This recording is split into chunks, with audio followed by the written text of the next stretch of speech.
दोस्तों नमस्कार। इस्लामिक देशों में भले ही 100% एकजुटता न हो, ईसाई देश एक है।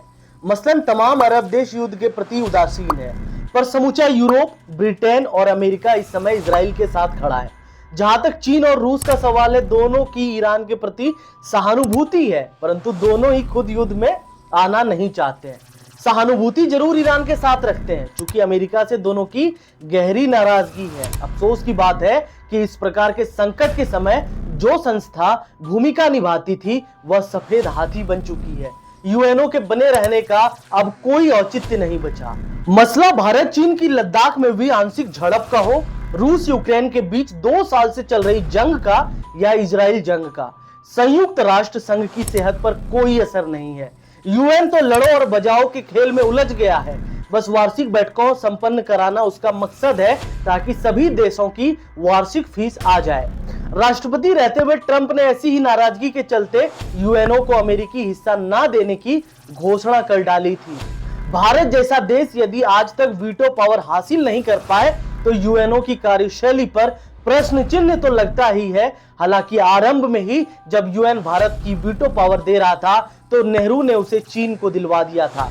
युद्ध में अपनी प्रॉक्सी हमास, हिजबुल्लाह और हूती के बर्बाद होने पर ईरान खुद युद्ध में कूद पड़ा है। यह खतरनाक जरूर है, पर इजराइल खुश है। इजराइल के खुश होने का कारण है अब अमेरिका जैसी सुपर शक्ति इजराइल के साथ खुलकर आकर खड़ी हो गई है। ईरान लड़ा तो अमेरिका उसे जवाब देगा। यह बड़ा युद्ध हो जाएगा।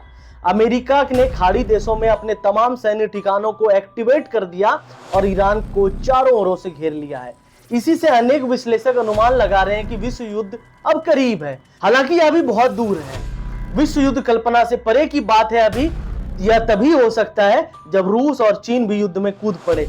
इसी तरह परमाणु युद्ध की बात भी जवानी जमा खर्च से अधिक और कुछ दिखाई नहीं देती है। लेकिन तमाम टीवी चैनल पे आप लगातार देख रहे होंगे, कई लोग बता रहे हैं कि अब तो वर्ल्ड वॉर हो ही जाएगा।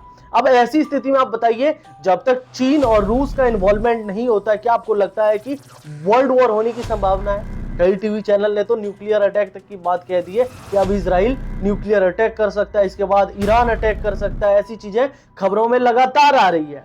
अभी तक तो कई बार विश्व युद्ध हो चुके हैं टीवी चैनलों पर, लेकिन इससे इतर आपको साफ साफ बता दूं कि जिस तरीके से अभी मिडिल ईस्ट में हालात बने हुए हैं, मिडिल ईस्ट का जो सिनारियो अभी बना हुआ है, वो पूरी तरीके से अभी शांत होता कदापि नजर नहीं आ रहा है। क्योंकि ये लड़ाई अब पूरी तरीके से लंबी चलने वाली है। क्योंकि जिस तरीके से देखा हमने कि इजराइल की लड़ाई हमास के साथ चल रही थी, हिजबुल्लाह के साथ चल रही थी, हसन नसरल्लाह को निपटा दिया इजराइल ने। इसके बाद ईरान इस मसले में कूद गया।